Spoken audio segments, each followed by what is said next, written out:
Junior Soothran. ഇനി ഞാൻ എണ്ണാം, നീ ഒളിച്ചോ. 1 2 3 4 5 6. സൂത്ര, എപ്പോഴും കളി തന്നെ കളി. അയ്യോ, വല്ല മുയലിനെയും പിടിക്കാൻ പ്രാക്ടീസ് ചെയ്യാൻ അച്ഛൻ പറഞ്ഞില്ലേ? പറഞ്ഞു. എന്നിട്ടാണോ കളിച്ചു നടക്കുന്നത്? ഹായ്, സൂത്രനെ കണ്ടുപിടിച്ചേ. ശരു, കളിച്ചത് മതി, ഇനി ഗുഹയിൽ പോ. നീ പിന്നെ ഇവിടെ ഇരിപ്പാണോ? പോയി മുയലിനെ പിടിക്ക്. അല്ലെങ്കിൽ ഞാനും വരാം, ഷേരുവിന്റെ അമ്മയെ ഒന്ന് കാണണം.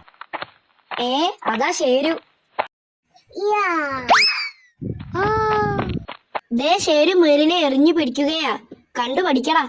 ഷേരുവിന്റെ കൂടെ നീയും ചെന്ന് പ്രാക്ടീസ് ചെയ്യ്, ഞാൻ പോയിട്ട് വരാം. കിട്ടിയോ? കിട്ടി, അവൻ ഏറ് കിട്ടി. ഇനി ഓടിക്കോ, അല്ലെങ്കിൽ നമുക്കും ഏറ് കിട്ടും. ഇല കൊണ്ട് പന്തുണ്ടാക്കി എറിയുന്ന കളിയാ ഈ മുയലുണ്ണി പഠിപ്പിച്ചതാ.